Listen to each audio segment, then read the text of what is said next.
Hello folks, well tonight it's going to be what's it, like my ever-growing Russian collection special, So here's my latest. Oh god, and he drops it. Look at that. Beautiful Komandirskie. Oh my god, that is really nice. All brass. I think it's titanium coated, the case, because and it keeps beautiful time. And I mean, look at the beautiful artwork on that. I mean, and I mean, even the loom's good on it. It's really, it's a great watch. It's a great addition to my ever-growing collection. I absolutely love it. I put it on the the original Soviet sort of band because I'm just going to I've bought a distressed leather diver's band watch for it, thick leather one, because this really does need to have something nice looking for it. But look at that. That is absolutely cool. 50 years celebration. Somebody really loved this watch, and yeah, it's great. I'm very pleased with that. That is something I could really treasure. So that's the latest one. I've also got this rather sad Olympic Slava, which seems to have stopped because I haven't wound it up. But I've got some gold and some rose gold leaf, and those pedestals. I'm going to look at gilding those pedestals, gilding the arms. What's it I don't know if I'm going to find that strange. It's the 1980s celebration Olympic watch, it's also missing. It's second hand, and the date wheel, the day wheel has actually come undone.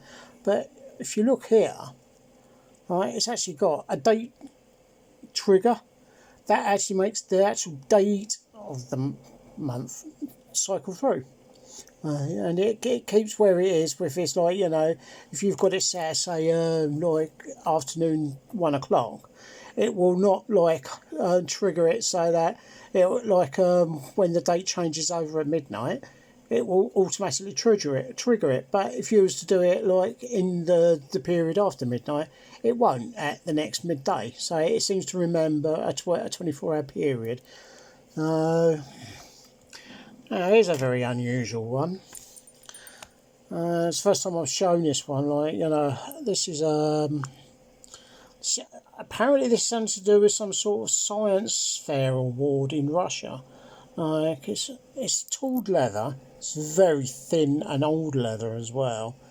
The watch works. It only works for 15 minutes. I can only get 15 minutes from one wind. But when it has a wind, it works perfectly for 15 minutes. It's really weird. But it's a beautiful timepiece, and I love the band. Only thing is it's really old, and I'm probably going to get some felt backing and actually protect it. To give it, because it's beginning, as like with all cuff watch bands, it's beginning to go on the crease there and there where the inner strap goes through. And of course, here's this old baby, my first proper Vostok amphibia, on a proper dive band, and it's a very comfortable watch, great for wearing outside and doing stuff with. I'm going to acquire a new bezel for it and a new glass, and I reckon that and I'm gonna buy some loom, and I'm gonna probably re-loom it as well. But I mean, the Slava has got an orange loom to it, which is quite unusual. You can actually see the remains of the orange loom to it. But the Vostoks, they use a green loom, and so I might just have to buy it. I mean, I just cannot believe how clean and beautiful that is. And of course, there's the last of the first ones. It's very early 70s Komandirskie. It's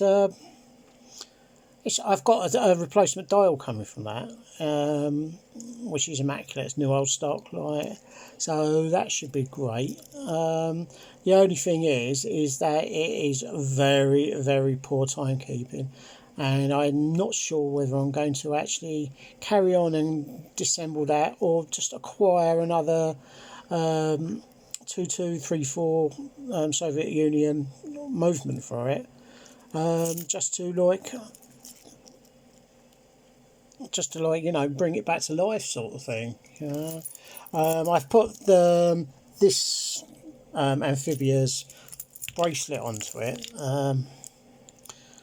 although I have no idea what that word says, and I'm learning to speak Russian, but it says something, but something Russian. I find that this watch bracelet fits this much nicer. It looks better than it did on the Amphibia. I didn't like it on the Amphibia. I like that on the Amphibia. This is a dive watch. This is a proper dive band. It's actually got the times on there. So if you are going underwater, this is waterproof. I actually water tested it, and the other one, this one, that is perfectly watertight. No problems at all. Had it underneath the water in the sink. No, not even a bit of steam getting in there.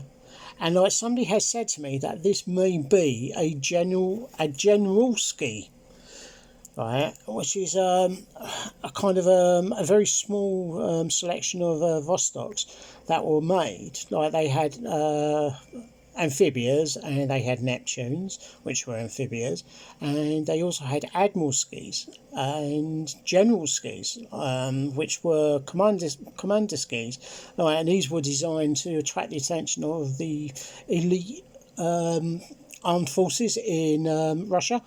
So that's quite interesting if that is a Generalskie. This really has been well looked after. I mean, it really is. There's not a scratch on the glass. The bears. This has never been exposed to harsh environments, So, I find that's quite an interesting little selection. This one here. I don't know what it is about the two Vostoks, that I've got that are working. It's like every so often, it's like once a week or something like that. It just seems to dump a couple of minutes, and it's like, why are you dumping a couple of minutes? But I have got more on the way. I've got a United Armed Forces one, amphibia coming from Russia. I've got another couple of Komandirskies, and there's quite a few bits coming in. I should imagine, in about a month's time, I'm probably going to have about 10, 20 of them damn things, because I seem to have attracted the attention of the sellers over in the Ukraine, Belarus, and Russia. And they're saying, hey, look, I've got for $10, I've got this really nice working Komandirskie. Would you like it? For $10, which is about £7 or £8. Yeah, of course I am. I'll have that. It's better than spending it on beer or stupidness. What would you rather do?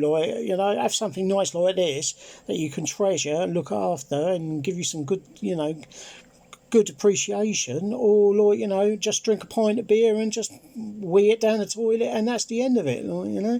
So there you go. There's my little collection. I do have other if you look here.